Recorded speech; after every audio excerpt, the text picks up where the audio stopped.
Harvard Business Review wrote recently about narcissism, and they talked about how a whole group of previously successful CEOs had failed, and even their companies had failed based on what they felt like were characteristics or traits of narcissism.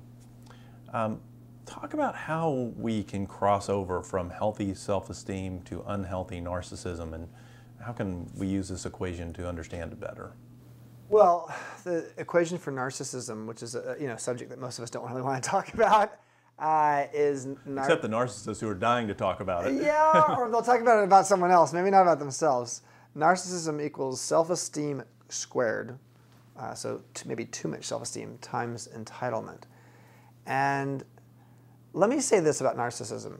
Steve Jobs was a narcissist, and he was a productive one. And there's a great book called The Productive Narcissist by Michael McCoby. And Richard Branson's probably, to some degree, a narcissist. I've met him, spent a lot of time with him. He's not a negative narcissist, but so narcissism is a way of feeling like your image is important to you, and it may be important to the company. So I don't want to actually diminish it too much.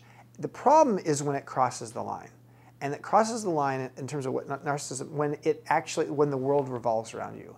The interesting thing about the equation is it's narcissism equals self-esteem squared, but there's parentheses around the self-esteem and the squared times entitlement.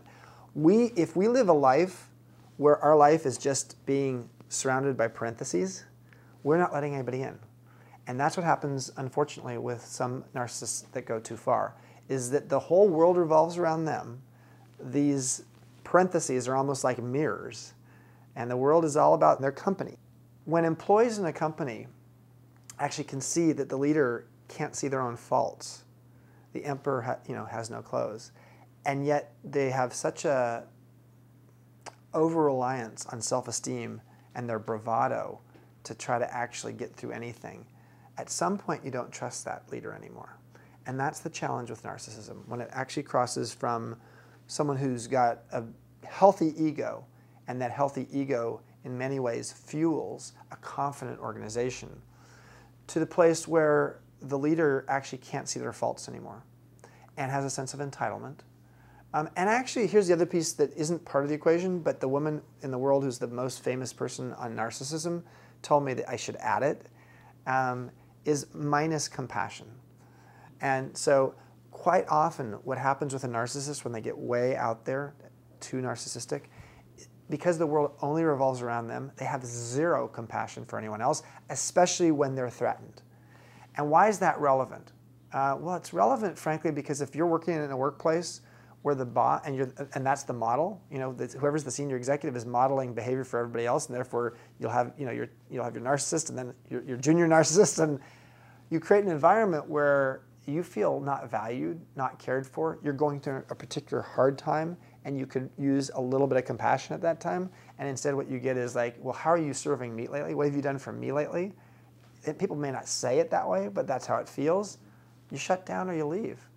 And so, this is why, I don't want to say that narcissism is something that we all should just get rid of, because a healthy amount of it, like with Steve Jobs, his probably was unhealthy, frankly.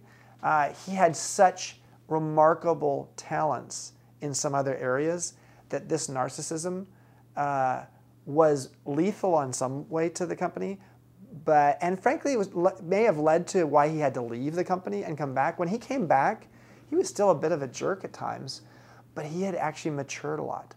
And anybody I know who worked in the organization, before Scully came along and the other CEOs, and then after, when Jobs came back, said, listen, the guy still actually was a perfectionist, but what he had done is he was actually less critical to the point of making people cry, and he was a little bit more balanced in terms of seeing his faults. And that's the first step towards someone being a productive narcissist. One of the other thoughts that comes to me relates back to Jim Collins and level 5 leadership. And where's the focus of the leader? Because is it focused on me or on we?